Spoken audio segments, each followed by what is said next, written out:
Welcome back to the channel, guys. Today we have a OU match versus Theo. I'm using that Politoed theme again.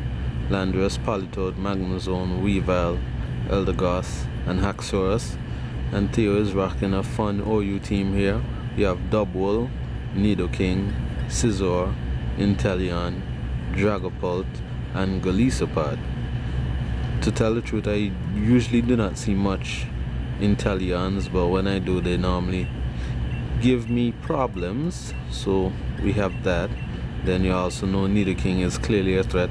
And then there's Dragapult, who can either be Choice Specs or Banded and run a myriad of different moves and get the drop on your team. But without further ado, let's get into this one here. Remember, like and subscribe. Thank you for all the support throughout the past couple weeks, and let's get into it. So my opponent leads off with Golisopod. As I lead out with my Haxorus, I'm here thinking that, you know, this might be the spike set, because usually Golisopods carry spikes. Even on the Choice Banded sets, you could drop a spike and then switch out. So I decide here, let me just go and get as much damage off on this thing, and I want to hit it hard and get it out with its ability, let its ability work against it. But as you say, I'm here looking over my team, and then I decide to look over his team once more to see what he has, and then I'ma just go straight for the outrage and do some damage to this thing. As I was saying, I was hoping to get some damage on this thing before it would hit me, but he goes straight for the first impression, and that does a huge amount of the damage, and that definitely shows me that this thing is banded. So we hit it with a banded outrage, and emergency exit kicks in and he's out. In comes Dubwool. My opponent probably believed that Fluffy was going to save him, but this banded outrage makes quick work of the Dubwool. So I didn't even get to see the Dubwool in action with its body press iron defense set. But unfortunately for me, my Haxorus decides he wants to go for the third outrage, and that allows my opponent to get in his Scizor and revenge kill us with Bullet Punch. So it's a good thing and a bad thing. Finally I get a Pokemon to go 3 rounds with the outrage, but not at this time. It was not good. So anyways, I come out with my Landorus, bulky Landorus again. I did Intimidate off, get the Intimidate off on this Scizor, and I'm gonna set up my rocks here. My opponent goes for the Bullet Punch, probably just to see how much damage it would do, probably thinking it would probably get maybe a 2-hit KO. But as you clearly see, that does maybe about a 15%, if that much. And with leftovers, I shrug off that damage very easily. So I get up my rocks, and I decide to make a hard switch here into my Magnezone as he brings back in Pearl. But as we see here, with the rocks up, Pearl just dies straight away. So that brings the score back down to 5-4. So with that out of there, Magnezone comes in, and let's see what he decides to bring in himself. So in comes Nidoking. I'm not going to stay in here to take an Earth Power to the face, so I'm switching out into my Eldegoss to take an Earth Power. So let's see what my opponent decides to do. So in comes the Eldegoss. My opponent actually predicts the switch, as you see, and he goes for the Ice Beam. So I take that quite well to say it's a super effective hit. But just to scout and see if this thing is choiced, I decide to stay in and go for the Sleep Powder. And as you can see, he's not choice. He switches his move and he goes for the Sludge Wave, and that takes me out. So this makes the second battle where my Eldegoss goes down without even playing any sort of role in the battle. It's just been a fodder for the last couple battles it's been in. It just comes in and dies just for the sake of getting information, basically. But anyways, in comes my Weavile. So looking at his team, he has Scizor still behind there. Nidoking is not choice, so I definitely get away from that. I probably should have went for the knockoff, but I decided to go for the triple axle here, and he hard switches into his Scizor, who will take a decent amount of damage from that resisted attack due to a critical hit, as we see here. So I crit him, and he's just about maybe 55-60% HP left back. So definitely fearing the bullet punch, we hard switch back again into our Landorus and wait to see what my opponent decides to go for. So in comes my Landorus, intimidate the Scizor again, and my opponent goes straight for the U-turn. Does hardly any damage. I'll shake that off with my leftovers as usual. And in comes his Inteleon.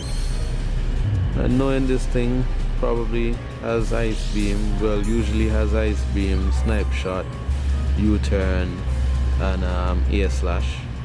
So not going to give up my Landorus to this thing.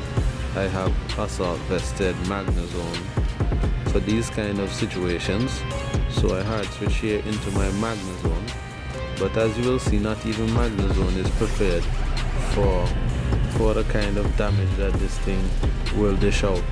So he goes for his Snipe Shot, and that just does a lot of damage. That's clean 75%, yeah, clean 75%, and at this point I'm like, well, we definitely can't take two, so here goes the Inteleon, and it will take out my Magnezone with its second Snipe Shot.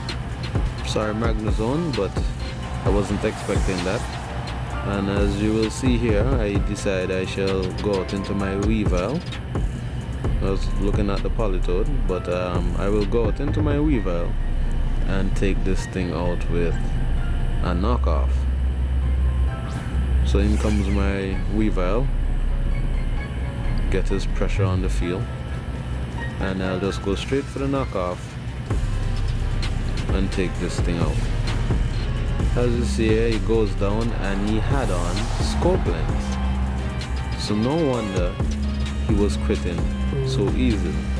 It's that crit set. So down goes Inteleon, in comes Scizor again.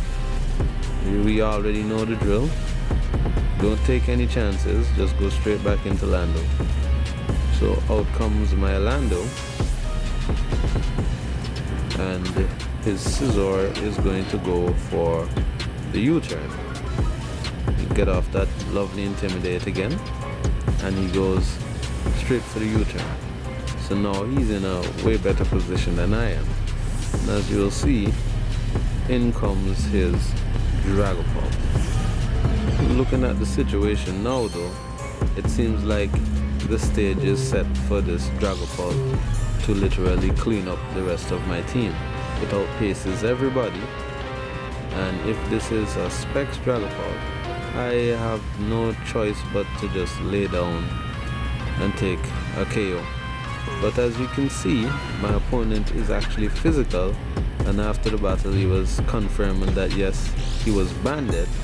He's banded Dragapult, and he goes straight for the Phantom Force, and I'm just here on the field waiting to get hit. So I decide I'll just go and do some damage when it comes out of the Phantom Force. I'll hit it with an Earthquake and see how much damage that does. So as we see here, this Phantom Force actually does a good chunk of damage. Probably only survive because I'm max defense bulky Lando, and I get to retaliate and hit it back with an Earthquake. That doesn't quite take it out, but he's definitely low enough that hey, even a strong breeze blow and it will go down. So here now I decide, well, doesn't make sense for me to switch and save Landorus to intimidate the Scizor when it comes in again. even though I was probably thinking of it, but that really didn't make any sense. It's best to just leave this thing to go down to this banded Dragapult, and instead of killing it with an Ice Shard, since Weavile resists, I'll just go for a Swords Dance when Weavile gets out here. So as you see, we just keep healing up a little bit with our leftovers, and it's about the time, the day of reckoning. Landorus will go down to the second Phantom Force, and we shall just go straight to bringing in the Weavile and see what we can salvage of this battle. It's 3-3, but as you know, with Mons, anything can go anyway, so you always have to play hard right down to the end. So there goes the Phantom Force, and Landorus goes down.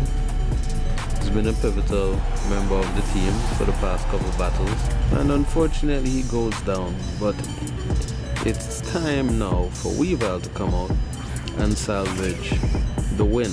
So in comes my Weavile, and I will go straight for the Swords Dance. Make things dangerous. We gotta make the end of this game dangerous. Gotta know when Weavile comes out, we don't play around. So my opponent stays in again. Probably was expecting me to kill him with the Ice Shard, but no. I decided to play with some swords. So we go for the Swords Dance. Things about to get dangerous right here. We know he's gonna have to hit us at the end of the other turn, so might as well just go for another Swords Dance. And he hits us, and as we see, we survive with enough HP that I can live life or recoil for the next maybe 2 to 3 turns. So we get off another Swords Dance, and at this point, that's it. That's the game. He switches out. Yeah, a little bit late, but he switches out. Probably thought I was going to get greedy and go for another Swords Dance, but no fam. I'm going for the Ice Shard. And as you see, the Ice Shard, the resisted Ice Shard, takes out that Scizor, and that's one less threat off my list. In comes the Nidoking. I know this thing has no priority. It cannot outspeed me. I could go for the Ice Shard just to kill it with the Ice Shard, but we can also just go for the knockoff and just give that thing a spanking. So I go for the knockoff and give that thing a nice clobber, and that's off my field as well. So that brings it down to 2-1, and I have enough life to go for another attack. But as you can see here, Dragapult comes in and he goes down to the rocks, and that's game.